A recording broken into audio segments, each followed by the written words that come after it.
What is creation out of nothing? Is it nonsense, or is it a very solid thought? The discussion has something to do with the distinction between primary cause and secondary causes. Let's find out. We seem to be living in a world of cause and effect.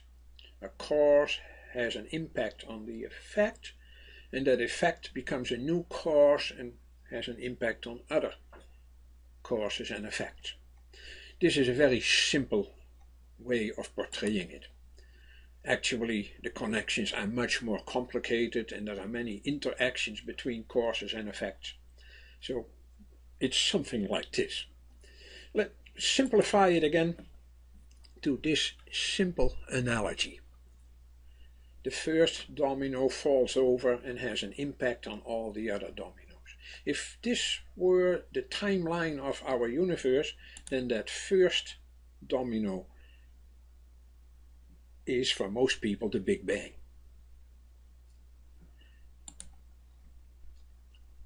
The famous cosmologist Stephen Hawking said, because there is a law such as gravity, the universe can and will create itself from nothing.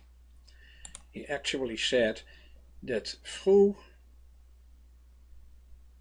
the Big Bang we eventually ended up in the world we are in now. The universe will create itself from nothing. Did I hear that right? I can't believe it.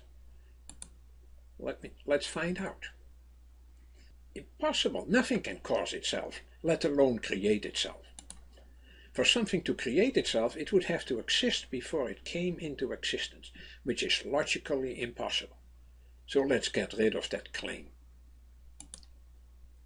It would be like this impossibility that Escher portrayed in one of his famous sketches. A hand that draws a hand cannot produce the very hand that does the drawing. That would be magic. It's impossible.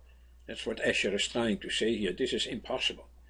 Nothing can cause itself or create itself.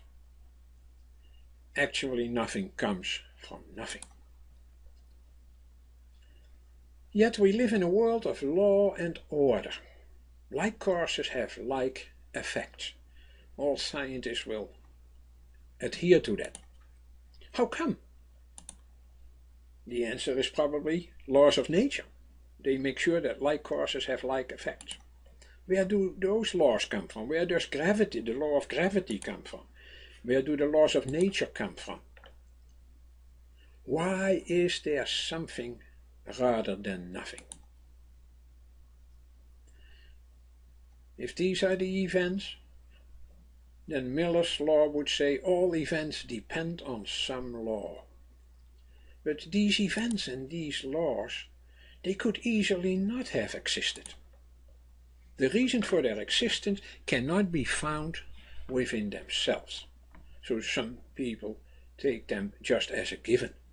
But that is a very irrational solution. We have to conclude that the universe cannot explain itself. The explanation has to come from somewhere else. What is the cause behind all these causes? The philosophical terminology for these causes is that they are called secondary causes.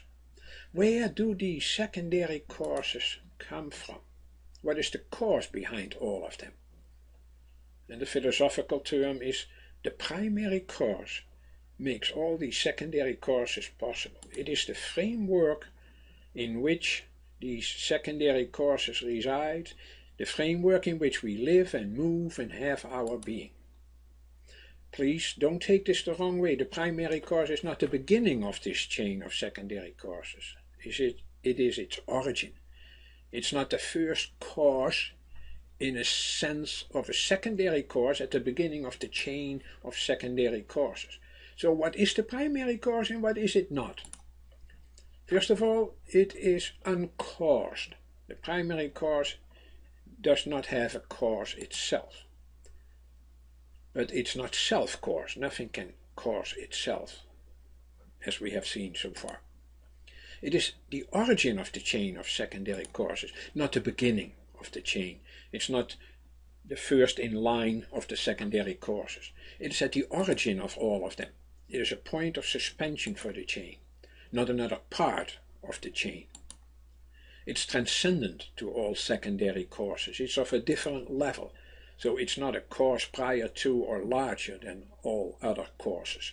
It is from a different level. It is the source and ground of all being, not some kind of super being among other beings, but the source of all being.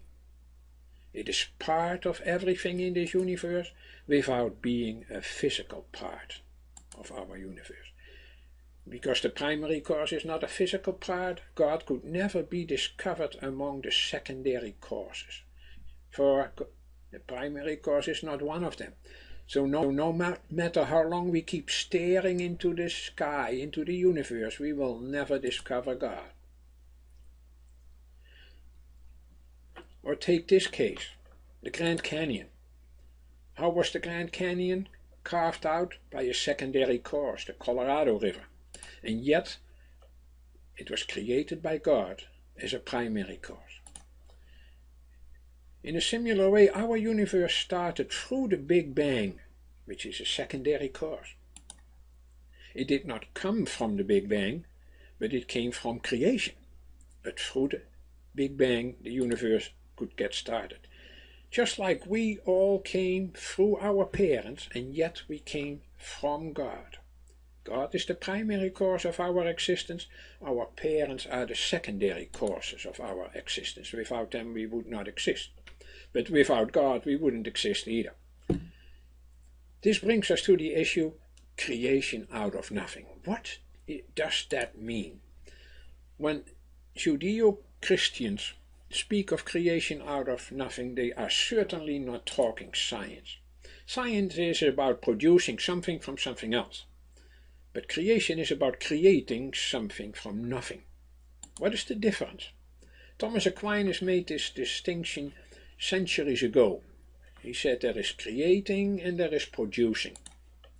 The Creator creates the world. He makes something from nothing. A potter, on the other hand, produces something. He makes something from something else. Please, let's keep that distinction always clear. Let's keep that in mind constantly. The Big Bang was created from nothing, so it could produce something else. What is nothing? Nothingness is not a very exotic kind of stuff. It is not an element that has not found a position yet in the periodic system. It is in no way a material thing that can change into something else. It is not a special kind of something, it is actually the absence of anything. Plenty of nothing is still nothing. So you cannot make anything out of nothing. You cannot produce it unless you are the primary source who can create something. Creation is not a change from nothing to something. It is the reason why there is something rather than nothing, including something such as the law of gravity and all the other laws, and even the law that says that every event depends on some law. This also holds for the discussion on evolution and creation. Evolution offers us a scientific account of how one thing changed into another thing. It's about producing something.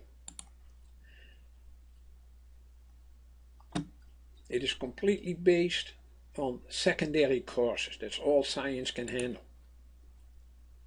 Creation, on the other hand, is a metaphysical account of where the material world itself comes from. Why does it exist? How come it exists? So it refers to the first cause. So that brings us to another important distinction. In the beginning, God created heaven and earth. Don't take that as at the beginning. At the moment we talk about at the beginning, we are in the world of secondary causes. But the calendar had to be created first. Time itself is a product of creation. Albert Einstein showed us that both time and space are part of the physical world. So creation creates time. It is not itself on a timeline. Thomas Aquinas had said it already decades ago when he said, before the world there was no time. Creation creates time, and at the moment there is time, we are talking about at the beginning. Creation is something in the beginning, which makes it possible for things to happen at the beginning once there is a timeline. In other words, creation is not an act in time, but it keeps all things in existence at all times. Creation is the origin of the universe, in the beginning. So when you ask me what happened at the beginning, we have to go to science. Science can deal with secondary causes. It cannot deal with the primary cause. It must assume them, I would say, but it can never discover it. What happened at the beginning? The Big Bang is the beginning of the universe, but not the origin of the universe. Nothing can create itself. And after the Big Bang, eventually evolution kicked in as the unfolding of the universe. That is science. Let me use a poor analogy. Analogies are always dangerous, but let me try. This old-fashioned grandfather's clock has an intricate mechanism of cogs, springs and wheels. They all work in a network of cause and effect, secondary causes. However, the clock will stop ticking if there is not someone who keeps winding up the clock from outside the system. This person is not another cog, spring or wheel inside the system, but it comes from outside the system. Isn't that weird? Yes and no. Maybe I can use an analogy. If this woman says that all males are liars, that can be true or false. But if this man says all males are liars, we have a real problem. If he tells us the truth, then not all males are liars. If he is lying, then it's not true. So we have a real problem. This is called the paradox of something that you could rephrase as a list of all lists that do not contain themselves is either incomplete, if it does not list itself, or it is incoherent if it does list itself. That's the famous paradox. That paradox has been actually worked on mathematically by the famous Kurt Gödel. He proved in his incompleteness theorem that no coherent system, not even the system of science, can be completely closed. Any coherent system is in essence incomplete and needs additional help from outside the system. He actually went as far as believing that we can't give a credible account of reality without invoking God as a primary cause from outside the system. There is much more to this. I discussed this issue and many others in my book Of All That Is Seen and Unseen, published by Queenship Publishing Company. It has much more than what we discussed here. The yellow section has parts of our discussion, but there is much more, as you can see. In the yellow section I go much more extensively into this discussion, because it requires more time to explain everything. In another book, A Destiny of the Universe, I do this part also. It's published by Paragon House. In chapter 3, I discuss this kind of issues and much more, and the book has many other discussions that you might be interested in.